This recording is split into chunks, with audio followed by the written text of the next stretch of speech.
Baik, selamat bergabung kembali di perkuliahan microcontroller. Kita memasuki pertemuan praktik yang ketujuh dengan topik simulasi Arduino motor servo. Pada praktik kali ini, kalian nanti akan belajar menggunakan motor servo yang akan dikendalikan menggunakan Arduino.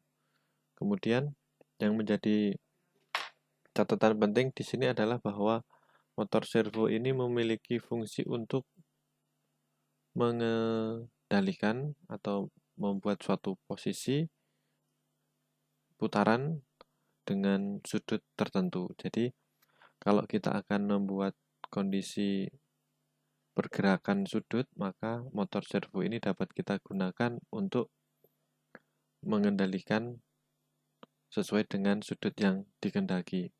Pada prinsipnya motor servo ini hampir sama dengan motor DC pada umumnya, namun yang berbeda di sini adalah motor servo mempunyai konfigurasi seperti pada gambar ini.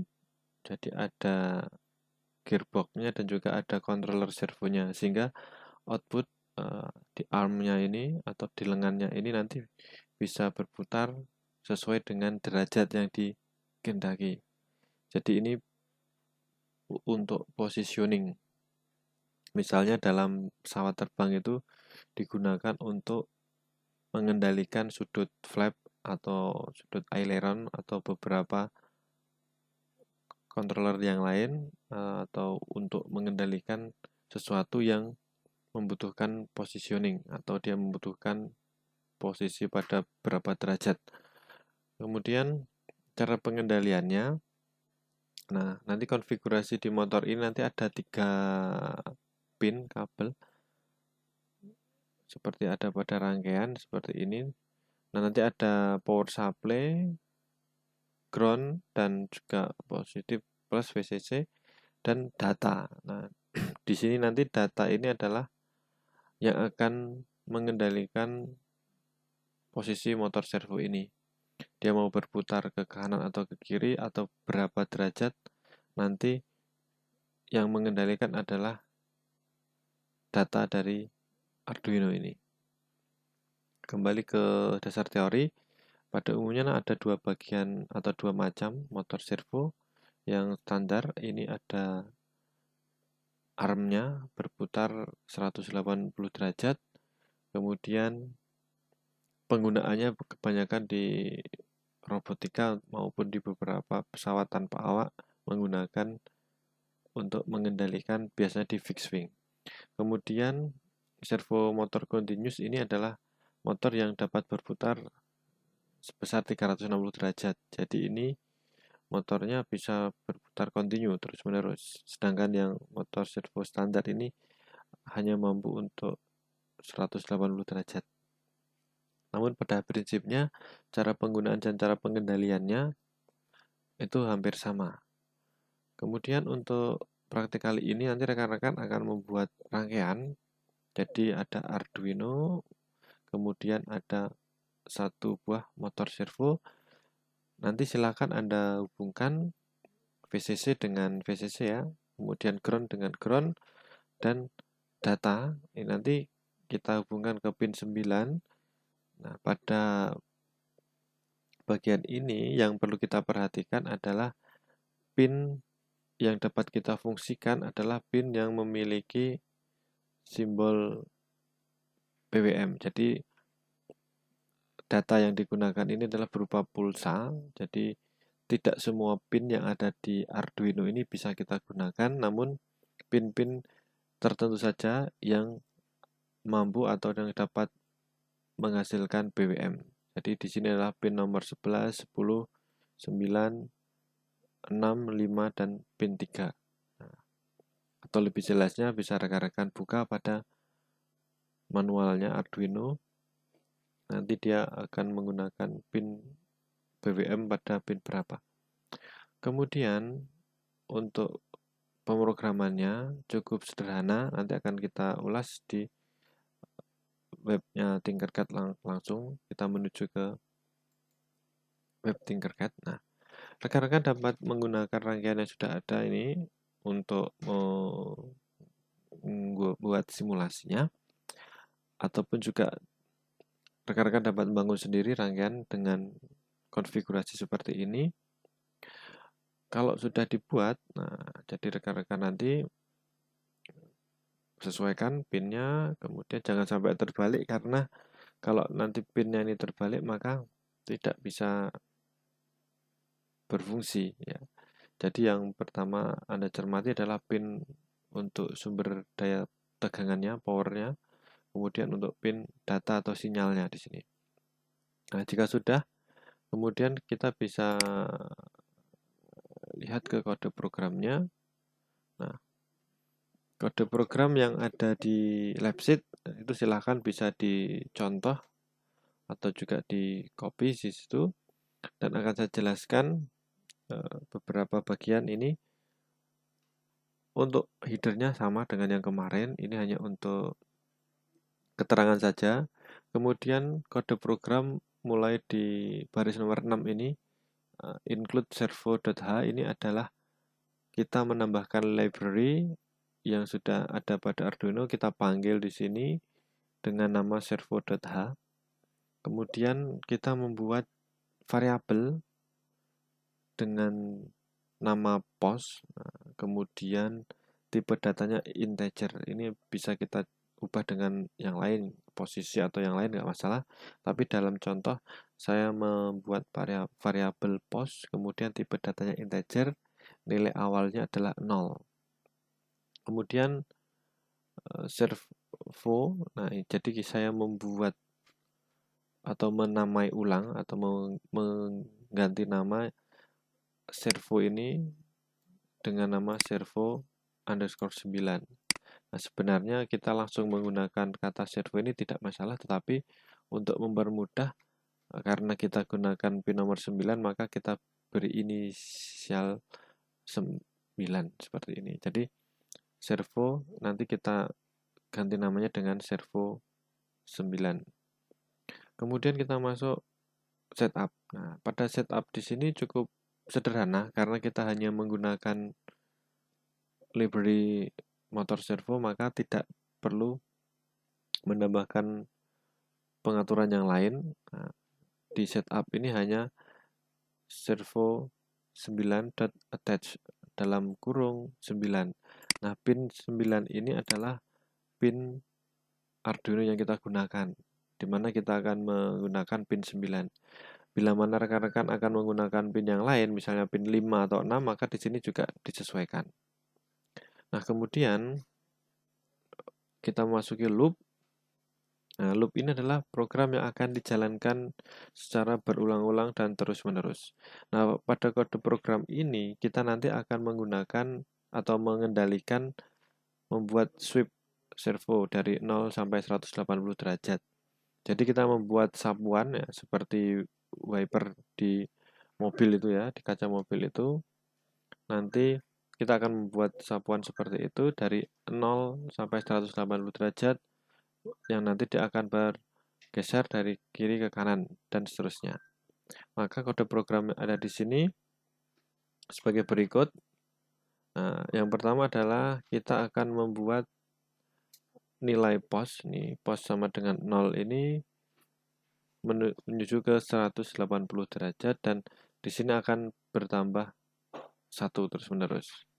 Nah, seperti itu. Jadi nanti dia akan membuat kondisi 0, 1, 2, 3 sampai 180. Nah, kemudian data ini nanti akan ditambahkan atau dituliskan ke servo9.write. Nah, nanti akan kita tuliskan data sesuai yang ada di pos ini, sehingga nanti dia akan bertambah 1 derajat sampai 180. Nah, jadi mulai dari 0, 1, 2, 3 dan seterusnya sampai 180 derajat, dan dengan jeda 15 milisecond. Nah, kemudian untuk kecepatan sapuannya nanti ini berpengaruh juga pada delay-nya. Nanti kalau delay-nya kita beri angka yang lebih besar, maka nanti akan lebih lambat. Namun kalau delay-nya kita lebih kecil, maka akan lebih cepat. Ini nanti akan berpengaruh ke sana. Silahkan di percobaan ini rekan-rekan bisa mengubah-ubah nilai berikut. Nah, ini baru untuk berputar ke kanan. Kemudian untuk berputar sebaliknya, nah, nanti kita turunkan, kita balik dari yang posisi 180 menuju ke 0, dan nanti perulangannya adalah negatif. Nah, dia akan dikurangi 1, seperti itu. Nah, sehingga nanti nilai ini akan berkurang dari 180, 179, 178, dan seterusnya, berkurang terus sampai 0, sehingga nanti dia akan kembali ke posisi yang lebih awal. Nah, kemudian delay-nya juga sama, ini kita buat sama 15 milisecond. Nah, nanti silakan rekan-rekan bisa ubah nilai angka-angka ini, kemudian Anda simulasikan, Anda coba, nanti hasilnya seperti apa, silakan Anda cermati antara kode yang ada di sini, kemudian dengan hasil yang didapatkan. Baik, kita bisa coba ya simulasi hasilnya seperti ini. Rekan-rekan bisa lihat dengan kode yang telah kita buat tadi, maka nanti akan menghasilkan kondisi seperti ini. Nah, ini motor akan berputar ke kiri terlebih dahulu. Kemudian dia akan berputar ke kanan. Di visual ini ya. Karena nanti kalau motor dibalik, kita lihatnya, maka nanti akan berbalik putarannya. Jadi dengan posisi menghadap ke kita motor ini, maka dia akan berputar ke kiri dan ke kanan seperti itu. Nah, seperti ini berputar 180 derajat, dan putarannya ini sesuai dengan yang kita kendalikan. Nah, ini adalah hasil dari kode program yang kita buat tadi. Nah, silakan rekan-rekan bisa juga Anda coba-coba ya, angka putarannya ini sudutnya mau berapa sampai berapa, kemudian untuk delay-nya ini mau dibuat berapa, sehingga nanti dia akan cepat atau lambat bisa dilihat dari sini. Nah, kemudian untuk tugasnya jadi cukup sederhana, masih seputar dengan motor. Kita lihat kalau Anda sudah mencoba contoh simulasinya, nah silakan Anda kembangkan dari yang sudah ada putaran motor servo tadi, nanti silakan Anda tambahkan dengan 2 buah tombol atau push button. Nanti tombol itu berfungsi untuk mengatur ya. Ada kanan dan kiri. Nah, jika tombol di kanan ditekan, maka nanti motor servo berputar ke kanan sebesar 90 derajat. Nah, silakan nanti Anda kondisikan tombol kanan kalau ditekan, maka motor berputar ke kanan sebesar 90 derajat.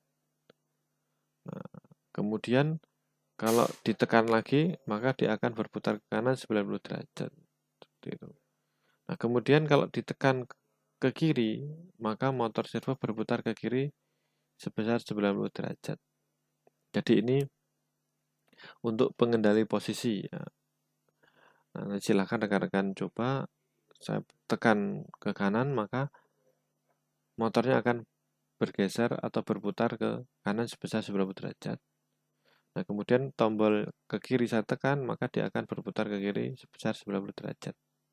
Nah, itu aja untuk latihannya, untuk latihan tugasnya. Namun pada prinsipnya bahwa motor servo ini dapat dikendalikan sebesar kerapatannya 1 derajat. Nah, namun untuk melihat agar terlihat jelas perubahannya, maka di dalam tugas ini saya minta rekan-rekan membuat pengaturan untuk mengendalikan putaran sebesar 90 derajat kanan jika ditekan ya. Kalau tidak ditekan tombolnya nanti tidak berputar motornya. Nah, namun kalau ditekan ke kiri, ya, motornya berputar ke kiri sebesar 90 derajat. Nah, silakan nanti rekan-rekan juga buat di Tinkercad. Jangan lupa nanti untuk linknya bisa dituliskan di situ di kolom assessment.